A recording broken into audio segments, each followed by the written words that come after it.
우리가 아무리 부족하다 할지라도 우리 주님과 함께 하면 전혀 부족하지 않습니다. 그렇죠? 언제나 어떤 문제와 사건 속에서도 주님과 함께하는 귀한 삶이 회복되어지기를 바랍니다. 지금부터 20년도 더 됐습니다. 2001년 우리가 9월달 앞두고 있는데 9월달에 뉴욕에서 아주 끔찍한 일이 벌어졌습니다. 뭐였지요? 뉴욕의 그 쌍둥이 빌딩, 세계 무역 빌딩이 무너졌습니다.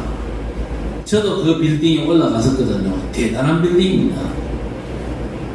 그런데 그 엄청난 빌딩이 무너지는 데는요, 비행기가 와서 받으니까요, 불과 뭐 10수초 정도밖에 안 걸렸어요. 근데 그게 복구되는 데는요, 20년 이상이 걸렸습니다. 무너지는 건 10초였지만요, 복구는 20여 년이 걸렸어요. 여러분, 그걸 보면서 뭘 느끼셨습니까? 저도 아침에 일어나가지고 뉴스를 딱 트니까 쌍둥이 빌딩이 무너지는 그 모습이 화면에 비치더라고요. 그걸 보면서, 이야, 그야말로 저게 바벨탑이구나. 그 쌍둥이 빌딩을 건축하기 위해서 얼마나 많은 사람들이 얼마나 많은 돈을 들이고 노력을 했겠습니까? 그런데 그 엄청난 빌딩이 한순간에 무너지더라고요. 그것도 사람이 이루어놓은 문명의 이기물을 통해서 그 엄청난 쌍둥이 빌딩이 무너지는 그런 일이 벌어지더라고요. 여러분, 이 땅이 그런 세상이거든요. 성공하고 발전하는 것보다가 재앙과 저주 세력이 훨씬 큽니다. 그래서 하나님 없이 세상을 산다, 힘들 수밖에 없죠. 우리 하나님께서 천지를 말씀으로 창조하셨습니다. 그 하나님께서 재창조의 역사로 독생자 예수 그리스도 십자가 피로 복음을 완성하셨죠. 그래서 완전하고 확실한 하나님의 사랑으로 우리에게 복음을 주셨기 때문에 복음만 확실히 알고 누리면 되는 줄 믿습니다. 그런데 많은 신자들이 실제로 복음을 잘 몰라요. 늘 듣는 소리라면서 잘 몰라. 어떻게 보면 지식적으로는 많이 아는 것 같은데 실제 내 삶에서 안 누리거든요. 안 누리는 증거, 염려, 걱정 너무 많잖아요. 그러니까 인본주의로 살잖아요. 우리 성도들은 진짜 복음 알고 누리게 되시길 바랍니다. 확실한 하나님의 사랑인 이 복음을 정확하게 붙잡고 누리는 성도 되시길 바랍니다. 우리는요, 먼저 사랑의 복음을 절대 사명으로 누려야 됩니다. 우리의 절대 사명은요, 다른 거 아닙니다. 전도자의 삶도 절대 사명이 아닙니다. 절대 사명은요, 사랑의 복음을 절대로 누리는 겁니다. 절대로 누리면요, 전도자의 삶은 되어지게 되어 있습니다. 왜 사랑의 복음을 절대 사명으로 누려야 됩니까? 우리 하나님께서 인간을 창조하시고 축복하셨어요. 그런데 그 인간이 하나님을 떠남으로 말미암아 저주가 찾아왔잖아요. 영적인 존재인 우리 인간이 하나님을 떠나서는 절대 안 되도록 창조하셨는데, 인간이 하나님의 법을 어기고 하나님을 떠난 그 자체가 저주였거든요. 하나님을 떠난 그 인생이 바로 죄의 덩어리입니다. 로마서 3장 23절에 모든 사람이 죄를 범하였으며 하나님의 영광이 이루지 못하더니 그랬습니다. 원래 우리 인간은요, 하나님의 영광과 함께하는 존재였습니다. 그랬는데 죄 때문에 하나님의 영광이 우리 인간을 떠나버렸습니다. 그런데 흔히 죄 그러면요, 하나님과 관계를 생각하지 않고 자꾸 내가 저 사람을 해코지하고 뭐 사기치는 걸 자꾸 문제로 삼는데, 물론 그것도 죄가 맞습니다만 더 엄밀하게 말씀드리면 그건요, 죄의 결과에 해당되는 겁니다. 하나님께서 문제 삼는 죄는 뭐냐? 하나님과의 관계가 어긋나버린 게 문제입니다. 그렇죠? 하나님과 절대 관계가 깨진 게 그게 죄가 되는 겁니다. 그 때문에 단 한 명 예외 없이 창세기 3장 19절에 인생이 되어버렸잖아요. 행복의 원천 되신 우리 하나님을 떠나 죽을 고생하다가 결국 흙으로 돌아가는 아주 비참한 운명이 되어버린 겁니다. 그걸 아신 우리 하나님께서 문제를 해결하시기 위해서 이 재앙을 막는 완전한 은혜를 우리에게 먼저 주셨습니다.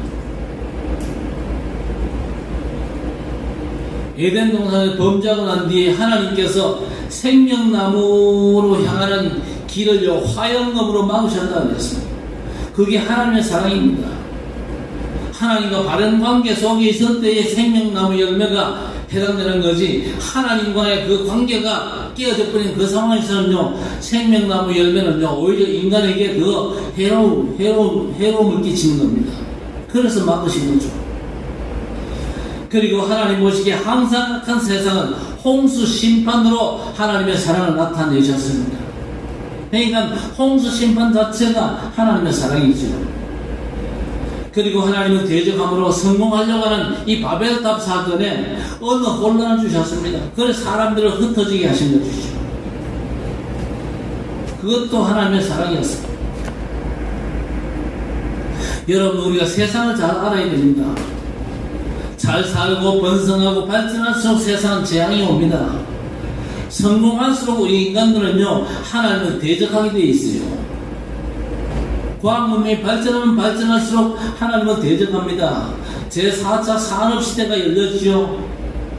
4차 산업시대를 바라보면서 사람들이 아주 꿈에 부풀어 있습니다. 우리가 앞으로 잘 살게 될 거야. 발전된 AI가 인간 삶을 행복하게 해준다는 그런 기대감을 가진 사람들이 있는데 절대 그렇지 않습니다. 앞으로 발전된 세상이 뭘 의미하는지 아셔야 됩니다. 고린도서 10장 5절 말씀에 하나님을 대적하여 높아진 것이라고 했습니다. 하나님 아는 비밀 없이 인간들이요 뭔가를 이루었다, 뭔가 발전을 성취했다, 싹 다 하나님을 대적하여 높아진 것입니다. 그게 4차 산업시대의 결과입니다. 끔찍해질 것입니다. 그래서 하나님께서 미리 해결책을 제시해 주셨거든요. 재앙의 세상 흐름을 아시고는요 사랑의 복음으로 우리 인간을 찾아오셨습니다. 하나님이 세상을 이처럼 사랑하사 독생자를 주셨으니 이는 저를 믿는 자마다 멸망치 않고 영생을 얻게 하려 하심이라 그랬습니다. 문제 해결을 위해서 완전한 해답을 이 땅에 주셨는데 그게 뭡니까? 창세기 3장 15절에 성취로 오신 구원자 예수 그리스도십니다. 그렇게 완성하신 복음이 그리스도의 사랑 아닙니까?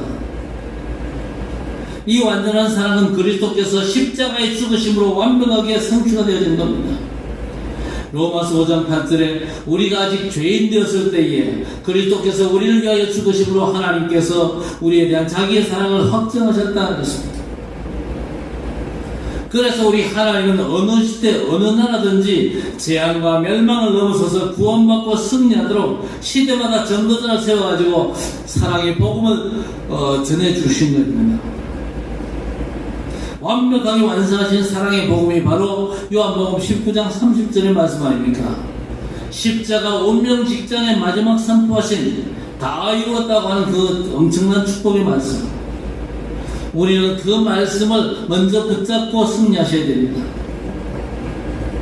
죽기까지 희생해서 이루신 그리스도의 사랑이 최고로 큰 사랑입니다. 그렇죠. 요한복음 15장 13절에 친구를 위해 죽는 것이 큰 사랑이라고 그랬는데 그 사랑을 그리스도께서 먼저 보여주신 것입니다. 그 큰 사랑으로 그리스도께서 우리를 절대 망할 수 없는 하나님의 자녀로 삼아주셨습니다. 영접하는 자 곧 그 이름을 믿는 자들에게는 하나님의 자녀가 되는 권세를 주셨으니 그렇습니다. 이 같은 사랑으로 구원받은 하나님의 자녀는 절대로 염려하면 안 되는 겁니다. 하나님의 자녀는 절대로 염려하면 안 돼요. 하나님의 자녀가 염려하는 건요 하나님의 마음을 아프게 하는 겁니다. 그리고 이건 곧 하나님을 무시하는 겁니다. 하나님을 근심케 하는 것이죠. 그래서 에베소 4장 30절에 하나님의 성령을 근심케 하지 말라 그랬습니다. 그 안에서 너희가 구원의 날까지 인치심을 받았느니라 그랬습니다. 복음을 정확히 확인함으로 참 믿음을 회복하시기를 바랍니다. 그리스도는 사랑으로 율법을 완성하셨어요. 율법은 뭡니까? 율법은요, 우리가 죄인임을 선언합니다.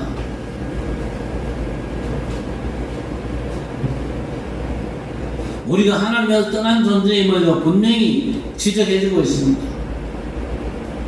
그래서 하나님의 복음이 아니고는요, 도저히 구원받을 수 있는 방법이 없다는 사실을 율법이 선언하고 있습니다.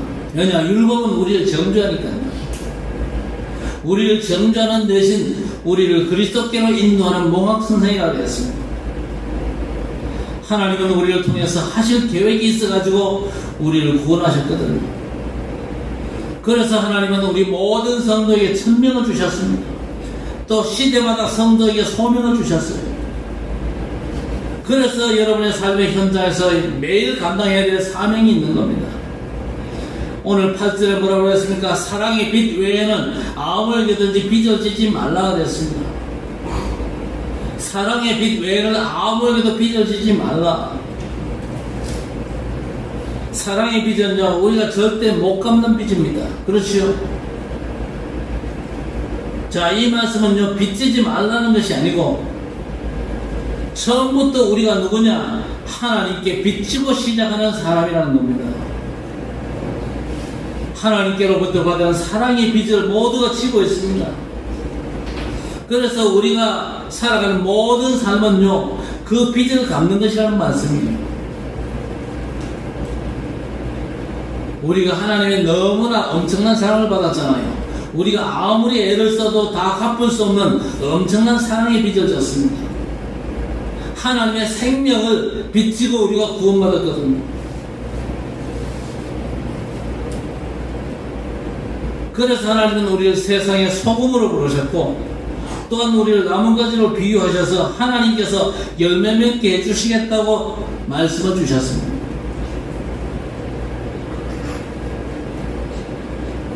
우리가 할 일이 뭡니까? 우리는요, 복음의 빚진 자들입니다. 우리가 구원받아 하나님의 자녀가 되었습니다. 하나님을 아버지라 부릅니다. 그 말은 우리가 복음의 빚진 자들이라는 얘기입니다. 로마서 1장 14절에 헬라인이나 야만이나 지혜 있는 자나 어리석은 자에게 다 내가 빚진 자라고 했습니다. 우리가 진 그 사랑의 빚은 어떻게 갚아야 됩니까? 교회에서 열심히 충성하면 그 빚을 갚습니까? 우리는요, 그 사랑의 빚을 우리 이웃들에게, 우리 삶의 현장에 있는 불신 이웃들에게 복음을 전함으로 해서 갚을 수가 있는 것이죠. 그래서 전도운동은요, 우리가 당연히 감당해야 될 빚을 갚는 일입니다. 고린도전서 9장 16절에 바울 사도가 그렇게 고백합니다. 내가 복음을 전할지라도 자랑할 것이 없으면 내가 부득불할 일입니다. 복음 전하다 내가 폼 잡거나 자랑할 이유가 없다. 왜? 부득불할 일이기 때문이다. 만일 복음을 전하지 아니하면 내게 화가 있을 것입니다. 그랬습니다. 전도자의 삶은요, 우리가 폼을 잡을 게 아니고 당연한 것입니다. 본문의 빚을 갚는 것은 뭡니까? 사람을 사랑하는 것입니다. 그렇지요? 사람을 사랑하는 게 인간관계의 방법인데, 문제는 우리에게는요, 참 사랑이 없어요. 그래서 우리 하나님으로부터 복음의 사랑을 먼저 받아 누리고 그걸 전달하는 것이 진짜 사랑입니다. 인간관계는요, 나이 들수록 어렵다 그럽니다. 그런데 복음 사랑은 당연히 되어지는 겁니다. 사람 사랑을 예수께서 요한복음 15장 3절 이하에 말씀하셨는데, 하나님 사랑으로 말씀으로 회복해야 됩니다. 우리가 말씀을 묵상하고 말씀 안에 거하면요, 사랑할 수 있게 되는 겁니다. 우리가 말씀을 즐거워하지 않고 묵상하지 않으면요, 하나님의 사랑이 나타나지를 않습니다. 이 사랑은 아가페 사랑이지 않습니까? 우리가 하나님의 아가페 사랑을 받았습니다. 쉽게 말씀드려가지고 당신의 생명을 주신 그 엄청난 사랑을 우리가 받았거든요. 이 아가페 사랑은요, 친구 간의 사랑과는 비교할 수 없는 겁니다. 부모 자식 간의 사랑도 아닙니다. 생명 주신 하나님의 절대 사랑입니다. 그래서 이 하나님의 절대 사랑의 복음을 우리가 안다면요, 하나님의 기준으로 사람을 볼 수가 있어요. 그렇죠? 먼저 사람이 이해가 됩니다. 첫째, 잘못한 옆에 성도를 보면요, 짜증과 실망 이전에 하나님의 눈으로 볼 수 있게 되는 겁니다. 옆에 성도가 뭔가 잘못했다, 그 성도를 보고 짜증내고 실망하고 그럴 필요 없습니다. 하나님의 눈으로 저 사람을 봐야 됩니다. 하나님께서 저 사람을 구원하셨지. 그렇다면은 하나님께서 저 사람을 만들어 가시는 과정이다. 그래서 저 사람을 위해서 기도하고 믿음을 고백하게 되는 겁니다. 그 다음에 불신자를 볼 때는 참으로 불쌍하게 볼 수 있는 눈이 열리지요. 또 그 어떤 사람도 용납하게 됩니다. 그래서 부족하거나 문제 상태가 받아들여지는 거예요. 왜 그렇습니까? 아담의 후손인 우리 인간은요, 원래부터 연약하지 않습니까? 그래서 그 연약함을 인정하고 서로가 양보하고 또 도와주면 되는 겁니다. 사람들은 그걸 희생이라 그러는데 사실 그 원래 내게 아닙니다. 그래서 희생이라는 말은 맞지도 않는 겁니다. 여러분, 율법을 한마디로 하면 사랑입니다. 두 마디로 하면 뭡니까? 하나님 사랑이고 또 사람 사랑입니다. 열 마디로 하면 뭡니까? 십계명이지요. 성경 속의 모든 율법은요, 600개가 넘어요. 그런데 이 모든 걸 예수께서 완전하게 성취하셨거든요. 예수 그리스도의 피가 모든 걸 깨끗하게 완성하신 겁니다. 요한일서 1장 7절에 그가 빛 가운데 계신 것 같이 우리도 빛 가운데 행하면 우리가 서로 사귐 있고 그 아들 예수의 피가 우리를 모든 죄에서 깨끗하게 하실 것이요 그랬습니다. 10절에 사랑은 이웃에게 악을 행하지 아니하나니 그러므로 사랑은 율법의 완성이니라 그랬습니다. 그래서 우리가 빚을 갚는다, 복음으로 사람을 사랑하는 거죠. 그러면요, 다른 법이 필요 없어지게 되는 겁니다. 살기 좋은 나라는요, 법이 그렇게 많지는 않습니다. 복음 세상이 된다면요, 법이 기준될 필요가 없죠. 왜? 복음이 기준되니까요. 복음이 기준 안 되니까요, 법이 그렇게 많습니다. 법정에 한번 가보세요. 뭐 지연죄는 별거 아닌 것 같은데 법조문은 얼마나 많고 복잡한지 몰라요. 일제시대 인물 가운데 조만식 선생님이 있었는데 주기철 목사님 교회의 장로님이었어요. 뭐라고 말씀하셨냐? 파출소 하나를 짓는 것보다가 교회 하나 짓는 게 훨씬 더 낫다. 파출소나 경찰서는요, 사람들을 억누른다. 그러나 복음과 하나님 말씀은 그런 마음조차 없애버린다. 복음으로 사랑해야 그 사람을 살릴 수가 있게 되는 겁니다. 그래서 성도는요, 영원토록 복음의 옷을 입고 살아가야 됩니다. 그렇죠? 사도 바울이 그랬습니다. 복음으로 살아가는 것으로 끝나지 말고 영원토록 복음으로 옷 입고 살라고 했습니다. 예수님은 오늘이라도 맞이할 수 있는 옷을 입고 사시기를 바랍니다. 주님 다시 오신다 그랬잖아요. 그 말씀에 늘 깨어있는 삶을 살아야 되는데 주님 다시 오시는 날에 우리 살아있는 자도 다 변화를 입을 것입니다. 그래서 우리는 오늘 복음 누림에 승리해야 됩니다. 잠언 27장 1절에 너는 내일 일을 자랑하지 말라 그랬습니다. 내일에 대해서 장담할 필요 없습니다. 오늘 복음으로 승리해라. 오늘을 승리하는 비밀을 찾아 누려야 될 것입니다. 많은 사람들이 인생 계획을 영원한 계획으로 세웁니다. 마치 영원히 살 것 같이 거창한 계획들을 세우죠. 그러나 그 계획들을 실천할 때는요, 내일 세상 떠날 것처럼 살아야 됩니다. 우리가 매일 복음 묵상에 승리하면요, 세월이 지날수록 복음이 뿌리 내려지겠지요. 그러면 복음의 옷이 만들어집니다. 그러면 그게 복음의 양식이 되거든요. 우리가 매일 있는 그 진짜 양식이 뭡니까? 육체의 배를 불리는 그런 양식이 아니고 예수 그리스도 복음의 말씀이 우리의 진짜 양식입니다. 이 말씀을 먹어야만 진정 생명을 누리는 것입니다. 복음 누림의 신앙은요, 확실히 차이가 납니다. 세상에서는요, 나이가 중요하죠. 그리고 군대에서는요, 짬밥이 중요합니다. 신앙생활은 그런 게 아니거든요. 찬송가 543장이 뭐라고 노래합니까? 세월 지나갈수록 의지할 것은 예수밖에 없는 겁니다. 무슨 일을 당하여도 예수 의지합니다. 그렇지요. 아담이 범죄한 뒤에 스스로 옷을 입고 지어 살았잖아요. 우리 성도 여러분은 내가 도대체 무슨 옷을 입고 사는지 날마다 순간마다 확인하시기를 바랍니다. 세상에 익숙한 엉터리 흑암 종교의 옷인지 아니면 복음의 옷인지를 이거 확인해야 될 것입니다. 우리가 욕심대로 안 살고 세상 방법대로 안 살라고 몸부림칠 필요는 없습니다. 그냥 복음의 옷을 입으면 됩니다.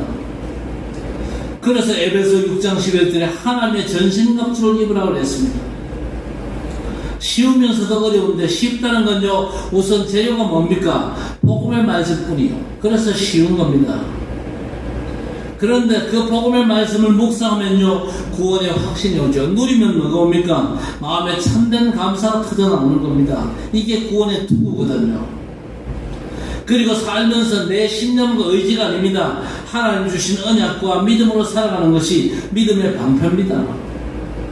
그리고 우리가 잡은 말씀은 곧 내 무기가 되는 거죠. 또 오늘의 말씀이 있어야만 내 틀린 생각과 사람들의 틀린 얘기들을 꺾을 수가 있고, 삶의 현장이 전도 현장이 된다면요, 모든 삶이 편안할 수가 있습니다. 또 모든 걸 판단하는 절대 기준이 뭡니까? 진리의 허리띠가 되는 것이죠. 그러니까 여러분요, 복음의 내용은 뭡니까? 복음의 내용은 다른 게 아니고 싸우는 겁니다. 전쟁입니다. 그래서 성도는요, 영적 싸움, 영적 전쟁을 잘해야 됩니다.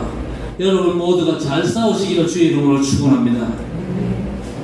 복음을 전투복 입는 것처럼 제대로 누리셔야 됩니다. 거기서부터 우리는 사람을 살릴 진짜 하나님의 사랑이 회복되어지는 것입니다. 예수께서 베드로에게 물었습니다. 네가 나를 사랑하느냐? 이건요, 사랑이 있어야만 어린 양을 먹이고 사람들을 살릴 수 있다는 거죠. 오늘 본문에는요, 사랑의 빛 외에는 다른 빛을 지지 말라 그랬습니다. 우리는 하나님의 사랑으로 어마어마한 빛을 탕감받았습니다. 탕감받지 못하면요, 우리는요, 우리 죄 때문에요, 구원의 소망이 전혀 없는 존재들 아닙니까? 세상 살면서는 날마다 재앙과 저주 속에, 그리고 세상 떠나서는 영원한 지옥불 속에 구원의 여망이 전혀 없는 게 저와 여러분이었습니다. 그런 엄청난 빚을 탕감받았다니까요. 그렇죠? 우리의 생명을 다 들여도 탕감받을 수 없는 어마어마한 죄짐을요, 하나님께서 복음의 능력으로 탕감해 주셨어요. 먼저 탕감받은 우리가 아직도 사단의 손에 묶인 많은 빚진 자들, 여러분 주변에 많거든요. 한번 돌아보시길 바랍니다. 돌아보시고 진짜 그 영혼을 가슴에 품고 기도하시길 바랍니다. 내가 어마어마한 빚을 하나님의 사랑으로 말미암아 탕감받았는데 아직도 죄짐 가운데서 묶여서 고통당하는 저 내 주변 사람들, 나로 말미암아 살릴 수 있도록 하나님 내게 복음의 옷을 입혀주시고 그 복음의 능력으로 저 사람들을 살릴 수 있는 사랑의 삶을 살게 하옵소서. 기도하는 우리 성도들이 되시길 바랍니다. 사단의 손에 묶인 많은 빚진 자들을 복음의 능력으로 살리는 것이 우리가 갚아야 될 빚을 탕감하는 길이 되는 겁니다. 우리 할 일은 날마다 주님 말씀을 나의 주인으로 모시는 겁니다. 말씀이 내 주인 되는 겁니다. 주께서 내 인생의 주인 되시도록 날마다 영접을 확인하면서 신앙생활 그냥 하지 말고 누리게 되시길 바랍니다. 우리 주님을 주인으로 모시고 평생 전도자로 승리하는 그런 주의 백성들 되기를 바랍니다. 우리가 엄청난 빚을 탕감받았어요. 우리가 이제 그 빚을 갚는 방법은 전도자로 살아가는 겁니다. 내가 받은 그 사랑의 복음을 우리 삶의 현장에, 그리고 237과 5천 종족 세계 복음화를 위해서 하나님이 인도받으면서 하나님이 붙여주는 사람, 하나님이 붙여주신 국가에 이제 사랑의 복음을 증가함으로 말미암아 우리가 빚진 자로서 빚을 줘, 우리도 빚을 갚아야 될 거 아닙니까? 사랑의 빚을 줬기 때문에 다른 방법으로는 갚을 수가 없어요. 우리가 복음의 사랑으로 우리가 우리 문제를 해결받았기 때문에 똑같이 우리가 복음을 증거하면, 복음 받은 그 사람들은요 어마어마한 그 죄 문제에서 해방받고, 그 사람도 똑같이 사랑의 빚진 자로서 전도자의 삶에 승리하는 귀한 역사가 저들의 삶에도 시작될 것입니다. 우리가 그야말로 하나님의 사랑받은 복음의 빚진 자로서, 이 복음의 사랑을 온전히 증거하는 전도자로서 우리가 빚진 인생을 이제는요 청산하고 복음의 빛을 이제 사랑으로서 감당할 수 있는, 내가 받은 아가페 그 사랑, 우리 주님께서 십자가 지신 그 사랑, 피 흘려 주신 그 사랑의 비밀을 온전히 증거하는 전도자로서 그야말로 우리가 빚진 자의 삶을 온전히 청산하는 귀한 역사가 오늘부터 시작되어지기를 주의 이름으로 간절히 축원합니다. 하나님 아버지 감사합니다. 우리가 그리스도의 어마어마한 사랑을 입었습니다.